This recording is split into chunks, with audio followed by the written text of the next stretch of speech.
بسم اللہ الرحمن الرحیم هذان خصمان اختصموا في ربهم فالذين كفروا قطعت لهم ثياب من نار يصب من فوق رؤوسهم الحميم هذان خصمان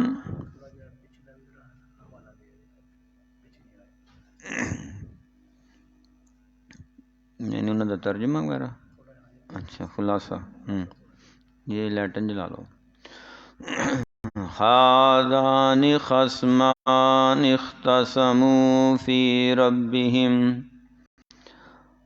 یہ دو گروہ ہیں جھگڑنے والے، اختصموا جنہوں نے جھگڑا کیا، فی ربہم اپنے رب تعالیٰ کے بارے میں، فالذین کفروا بس وہ لوگ جنہوں نے انکار کیا، کفر کیا، قطعت لہم ثیاب من نار کاٹے جائیں گے، کاٹ کے تیار کیے جائیں گے ان کے لیے، ثیاب کپڑے، من نار آگ کے بنے ہوئے، یصب من فوق رؤوسہم الحمیم، یصب ڈالا جائے گا، من فوقی اوپر سے، رؤوسہم ان کے سروں کے اوپر، الحمیم کھولتا ہوا پانی۔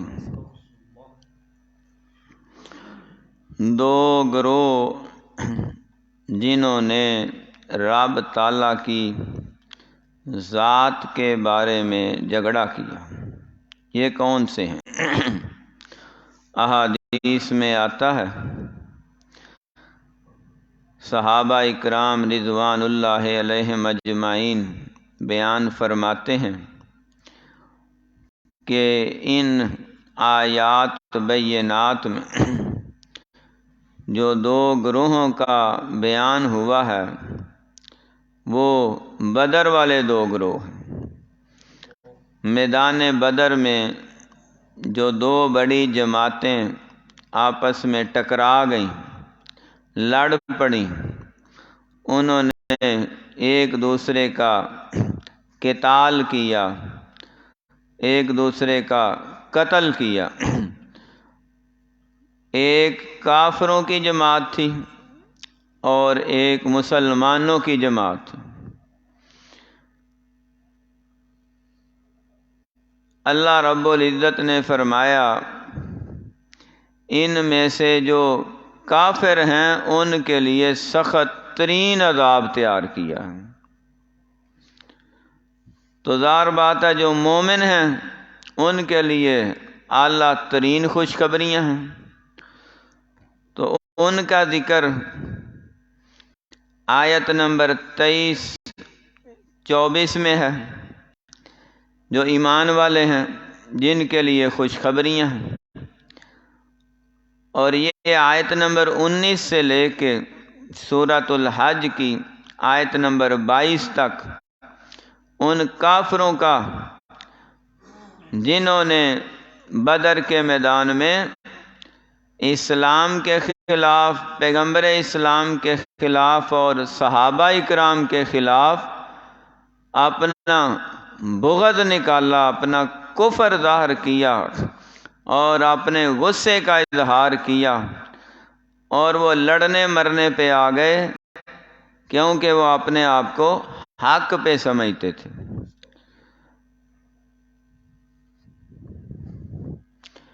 دنیا جہان کی ساری تفسیریں یہی بیان کرتی ہیں، بلکہ بخاری شریف میں تو حضرت مولا علی رضی اللہ تعالی عنہ کے اپنے بیان کے مطابق سیدنا علی المرتضیٰ شیر خدا بیان کرتے ہیں کہ یہ آیتیں ہمارے بارے میں نازل ہوئی ہیں، اور ہمارے بارے سے مراد ہم دو گروہ ہیں، ایک مسلمانوں کی جماعت اور ایک کافروں کی جماعت۔ اور مسلمانوں میں سب سے پہلے سرکار دو عالم صلی اللہ علیہ وآلہ وسلم نے اس دور کے رواج کے مطابق کافروں کو مخاطب کیا کہ اپنے جنگجو میدان میں ظاہر کرو، تو انہوں نے 3 بڑے سردار باہر نکالے، عتبہ، شیبہ، ولید بن مغیرہ۔ تو یہ قریش کے بڑے سردار تھے۔ ادھر مسلمانوں کی طرف سے پیغمبر علیہ الصلوۃ والسلام نے 3 انصار صحابہ کو مقابلے کے لیے سامنے حکم کیا۔ وہ کہنے لگے جی انصار سے، مدینے والوں سے، یثرب والوں سے ہماری کوئی جنگ نہیں، ہمارے اپنے قبیلے کے بندے سامنے لائے۔ تو اس وقت نبی پاک صلی اللہ علیہ وسلم نے اپنے ام محترم چچا جان حضرت امیر حمزہ رضی اللہ تعالیٰ عنہ کو اور اپنے برادر ام حضرت چچا داد بھائی علی المرتضی رضی اللہ تعالیٰ عنہ اور دوسرے برادر حضرت حارث بن عبیدہ رضی اللہ تعالیٰ عنہ کو کہا کہ تم مقابلے میں جاؤ۔ تو حضرت علی فرماتے ہیں یہ 2 گروہ بن گئے، 3 آدمی کافروں کے تھے، 3 مسلمانوں کے تھے، تو 3 بندے جہاں ہو وہاں ایک پوری جماعت ہوتی ہے، پورا گروہ ہوتا ہے۔ ان 2 گروہوں کو ہی اللہ تعالیٰ نے خاذان خصمان اختصموا فی ربہم کہا۔ ہمارے بارے میں یہ آیت نازل ہوئی ہے۔ تو جو مقابلے میں تھے وہ کافر تھے، تو وہ تینوں کافر یکے بعد دیگرے قتل ہوئے میدان بدر میں، اور 3 مسلمانوں میں سے 2 کو تو خراش تک نہیں آئی۔ حضرت علی المرتضی شیر خدا بھی بالکل صحیح سالم فاتح بن کے واپس لوٹے ہیں۔ امیر حمزہ یہ بھی اسد من اسد اللہ کے شیر تھے، یہ بھی فاتح بن کے لوٹے۔ اور حضرت حارث بن عبیدہ کو ایک تلوار کا زخم آیا، بعد میں یہ کچھ وقت بعد اس زخم سے شہید ہو گئے۔ تو یہ شہدائے بدر میں سے، تو مسلمانوں کے یہ 3 افراد میں سے 2 بلکہ تینوں فاتح تھے، ایک شہید ہوئے ہیں، 2 غازی بنے ہیں۔ اور کافروں کو اللہ رب العزت نے فرمایا ان کی جان نکالتے ہی انہیں آگ کا لباس پہنا دیا گیا، تو وہ لباس ان کی روحوں کو پہنایا گیا تھا۔ پھر اسی جنگ میں کیونکہ اس طرف 1000 کافر تھے اور اس طرف 313 یا 17 مسلمان مومن ہیں، نبی پاک صلی اللہ علیہ وسلم اس لشکر کی قیادت فرما رہے ہیں، اور ادھر جو کافروں کی جماعت ہے ان کا سرگنا لیڈر، وہ رہنما، ان کا جرنیل قائد وہ ابو جہل ہے۔ تو ابو جہل بھی اسی جنگ میں 14 سال کے اور 15 سال کے 2 لڑکوں کے ہاتھوں مارا گیا ہے، جہنم واصل ہوا ہے۔ تاریخ کی کتابوں میں یہی لکھا ہے کہ 2 نوجوانوں نے جو لڑکپن سے جوانی چڑھ رہے تھے، معاذ اور معوذ، ان کی تلواروں سے یہ قتل ہوا۔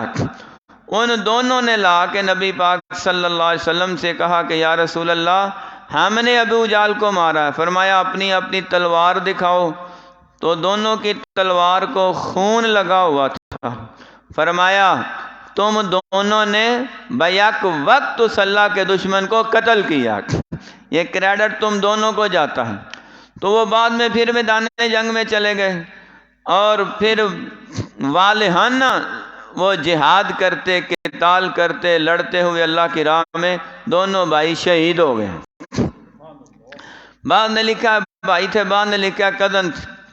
تو یہ کلیب بدر میں جو کنواں بنا ہوا تھا، وہاں اس کنویں کی منڈیر پہ جو 14 شہداء کے نام لکھے ہیں، ان میں یہ معاذ اور معوذ یہ ننھے شہداء بھی ہیں جنہوں نے سب سے کم عمری میں سب سے پہلے شہادت کا جام پیا.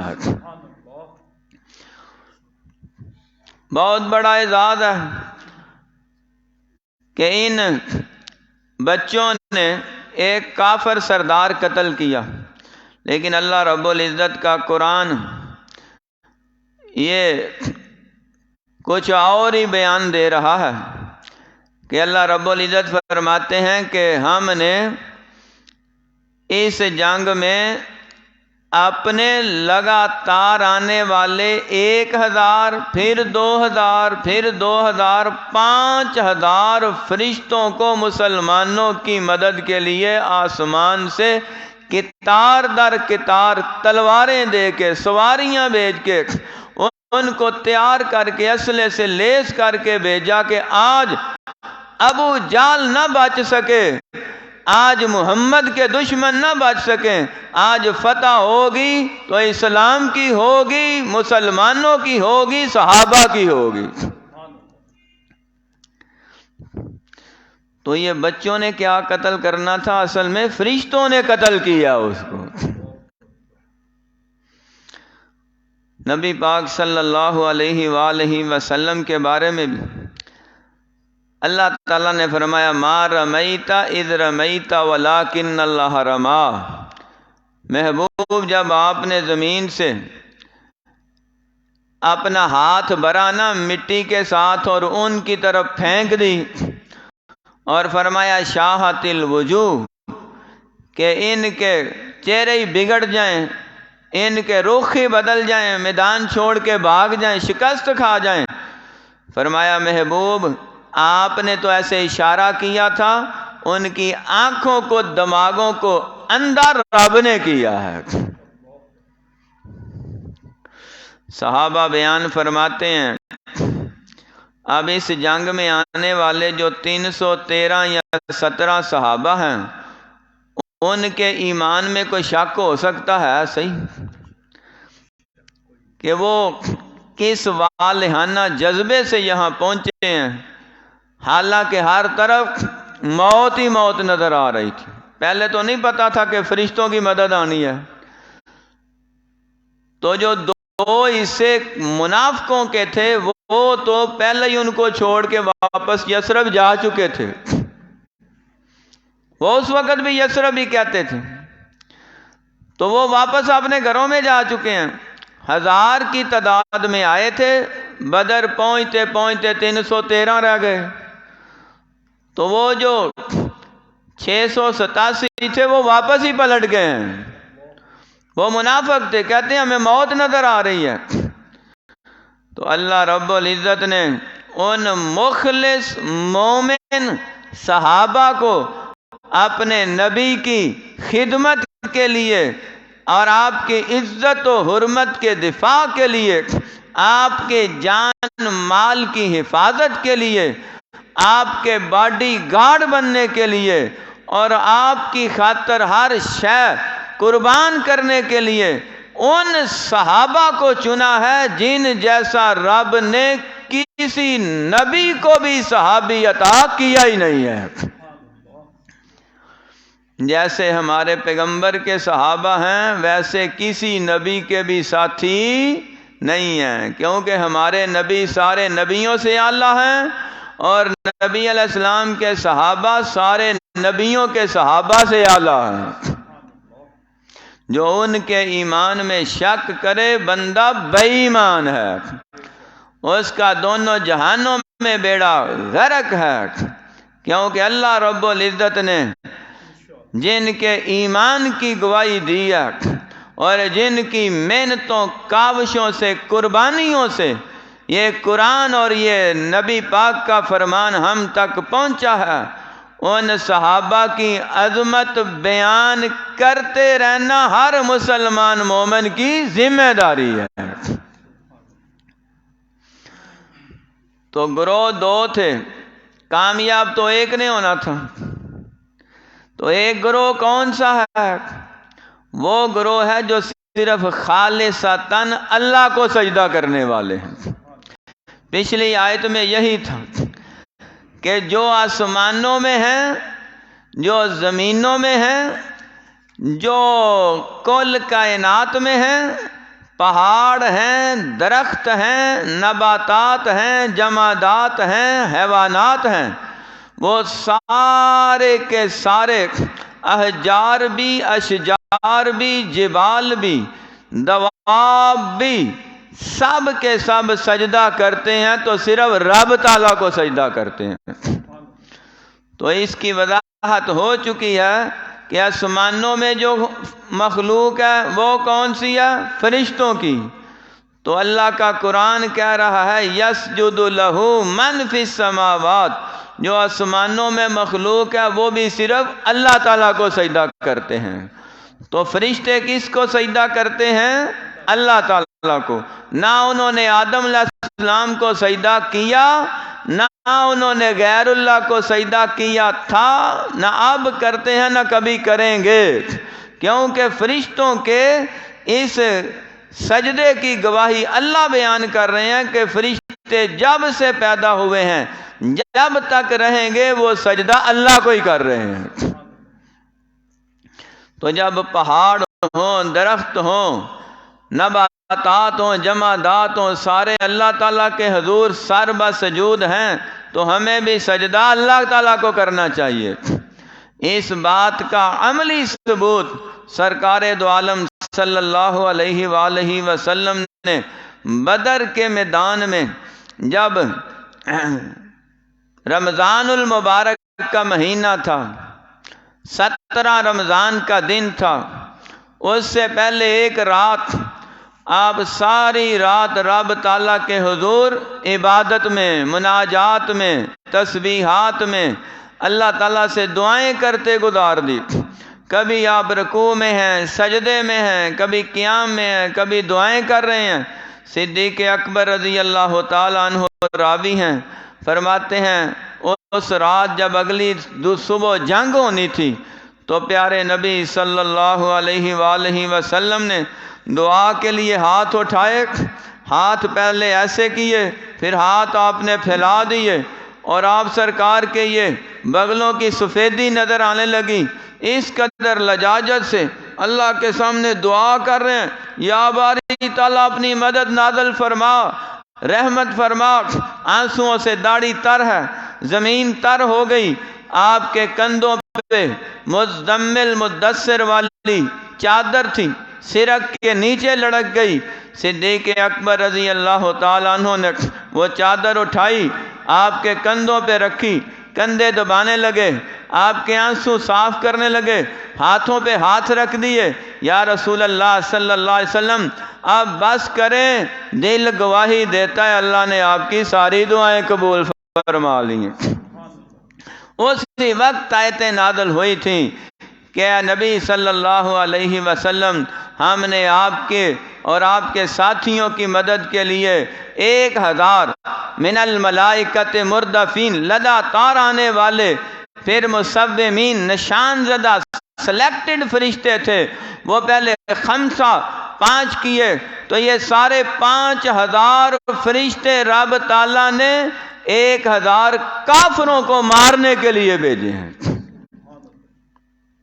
صحابہ فرماتے ہیں آقا علیہ الصلوۃ والسلام نے پوچھا تلواریں کتنی؟ 6 تلواریں۔ تو آپ نے ایسے ٹانیاں توڑ توڑ کے صحابیوں کو پکڑا دی۔ فرماتے ہم ٹہنی گھماتے تھے، پیلو کی نازک سی لکڑی ہوتی ہے، اور ہماری ٹہنی لگنے سے پہلے ہی کافر کی گردن کٹ جاتی تھی۔ تو ایک صحابی فرماتے ہیں میں نے خود آنکھوں سے دیکھا کہ ایک سفید آدمی سوار ہے، گھوڑا بھی سفید ہے، اور وہ ایسے پرواز کرتا جا رہا ہے۔ اچانک اس نے اپنی جھلک دکھائی، آ کے پوچھا یا رسول اللہ صلی اللہ علیہ وسلم میں نے یہ منظر دیکھا ہے۔ فرمایا اللہ نے تمہاری مدد کے لیے آسمان سے فرشتے بھیج دیے ہیں۔ تب صحابہ کو پتہ چلا کہ فرشتے آئے ہیں، تو سکینت نازل ہو رہی تھی۔ ایسے فرماتے ہیں ہم ایسے تلوار پکڑنے والے تلوار پکڑ کے آگے جا رہے ہیں، اور فرشتے پروں کے ساتھ سایہ کیے ہوئے کہتے ہیں تم تلوار نہ چلاؤ، ہم آسمانوں سے تلواریں لے کے آ گئے ہیں۔ فدائے بدر پیدا کر فرشتے تیری نصرت کو، فدائے بدر پیدا کر فرشتے تیری نصرت کو، اتر سکتے ہیں گردوں سے کہ تار اندر کے تار بھی۔ وہ ایمان ہونا چاہیے، وہ جذبہ ہونا چاہیے۔ فرشتے تو اب بھی وہی ہیں، اللہ تعالیٰ کی مدد اسی طرح ہے، ہمارا ایمان ہونا چاہیے۔ مولوی خادم رضوی صاحب وہ بیان کرتے ہیں، ان کی ایک تقریر میں سن رہا تھا کہ ایم ایم عالم پاکستان کا ایک بہت بڑا نام ہے، جس نے ایک منٹ میں انڈیا کے 5 جنگی جہاز گرا دیے تھے۔ 5 جنگی جہاز ایک منٹ میں گرائے۔ سن 65 کی جنگ میں تو مولانا خادم رضوی کہتے ہیں کہ میں نے اس کی ہسٹری پڑھی کہ ایک کالج میں کسی اسٹوڈنٹ نے سوال کیا لیکچر کے دوران کہ جناب آپ نے اتنا بڑا کارنامہ کیسے سر انجام دیا، ایک منٹ میں ان کے 5 جنگی جہاز گرا دیے ہیں۔ تو وہ کہنے لگے پہلے 30 سیکنڈ میں 4 جہاز گرائے ہیں، باقی 30 میں 1 گرایا ہے۔ تو میں نے کیا دیکھا ہے، میں نے کب گرائے ہیں؟ مجھے تو اللہ نے فرشتے دکھائے تھے، وہ ان کو جہازوں کو مار مار کے گرا رہے ہیں۔ کہتا ہے وہ 5 نہیں، 5 سیکنڈوں میں یہ کام ہوئے ہیں مختلف۔ اگر 60 جنگی جہاز بھی وہ کافروں کے ہوتے تو 60 سیکنڈوں میں فرشتوں نے 60 ہی گرا دینے تھے۔ ایسے نہیں فتح ہوتی، ایمان ہو تو اللہ تعالیٰ فتح عطا فرماتے ہیں۔ صحابہ اکرام اندلس کی ساحل پہ پہنچے، دیبل کی ساحل پہ پہنچے، افریقہ کے جنگلوں تک پہنچے، اور پوری دنیا میں اسلام کا علم لہرا رہا تھا، صرف کس لیے کہ انہوں نے تن من دن محمد کے دین پہ قربان کر دیا ہوا تھا۔ مغرب کی وادیوں میں گونجی اذا ہماری، مغرب کی وادیوں میں گونجی اذا ہماری، تھمتا نہ تھا کسی سے سیل رواں ہمارا۔ ہر جگہ اسلام کا علم لہرا رہا تھا۔ ایمان مکمل ہو، ایمان زندہ ہو تو اللہ رب العزت ہر حالت میں اپنے مومن بندوں کی مدد کرتے ہی کرتے ہیں۔ کافروں کے لیے بڑا سخت ترین اور کھٹن ترین شدید ترین عذاب تیار کیا ہے۔ آگ کے کپڑے پہنائے جائیں گے، سر کے اوپر کھولتا ہوا پانی ڈالا جائے گا۔ ان کا انجام کیا ہوگا اگلی آیات میں ہے، وہ انشاءاللہ کل پڑھیں گے۔ هذان خصمان اختصموا فی ربہم، یہ 2 گروہ ہیں جنہوں نے جھگڑا کیا اپنے رب تعالیٰ کے بارے میں۔ فالذین کفروا، پس وہ لوگ جنہوں نے کفر کیا، قطعت لہم ثیاب من نار، کاٹے جائیں گے ان کے لیے آگ کے کپڑے، یُصَبُّ مِن فَوْقِ رُؤُوسِهِمُ الْحَمِیمُ، ڈالا جائے گا ان کے سروں پر کھولتا ہوا پانی۔ صدق اللہ العظیم۔